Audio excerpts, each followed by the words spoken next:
Hey, this is a brief video about using GIS. If you haven't used it before, GIS is Geographic Information Systems, I think is what it stands for. And as far as I understand, it's in every county across the country. So you can just go into your browser and type in your county name and the letters GIS, and you'll get a site will come up like this.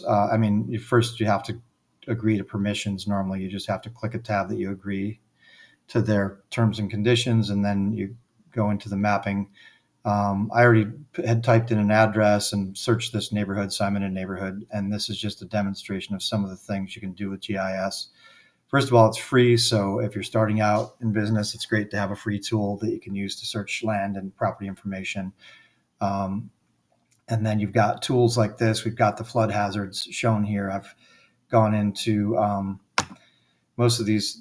The thing about GIS is every county seems to be a little bit different. None of them are exactly the same, but they all have basically the same tools. You just have to figure out where they are on each site. But here we've got layers, and so I've got flood hazard is checked. If I uncheck it, that's going to go away. I've got hydrology checked.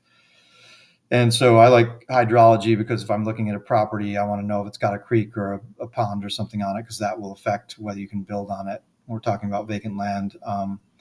The flood hazard, same deal. You don't want to buy a property that's in a flood hazard. Like this one, the flood's only on the back of it, so that's fine. But the other tools that we use a lot in here are the measuring tool. You can grab a measuring tool and you can just do like a dot from one point to the next point, and it'll give you the dimensions of the property. You just have to choose what you want in terms of the tool, the ruler, and then normally you choose inches or feet or whatever it is, and then click 2 points and it'll measure the property for you. So we use that a lot. Other cool things that you can find here is like if we were looking at this property, for example, you can click on here and then it'll give you, the name on the deed, what they estimate the land value is from the county, improvement value. That's what the house on the property is estimated at, or buildings on the property. You've got what else is useful here for us as investors. Sometimes they'll have documents here that you can grab, like the deed or so there's a property record card here, so you can look at various property records that are available from the county, tax record search. You can look at the deed.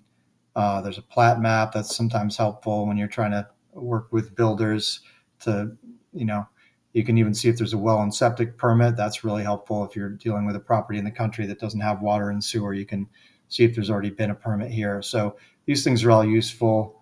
What else do we use on here? Well, the other thing is the topography. These topographical lines. These are generally 10 feet apart, and then the smaller ones would be 2 feet apart. So, the higher points are like this, and then you're going downhill from there towards water normally.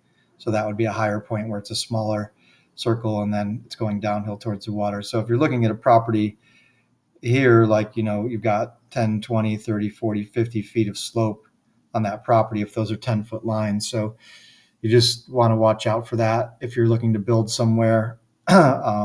How sloped it is, because that's going to affect construction or the ability to sell it to a builder if you're a wholesaler. So those are all things that we use within the GIS. It's super helpful, very versatile, and it's free. So I definitely recommend getting familiar with GIS in the counties that you're working in. It's a great tool, be a great help.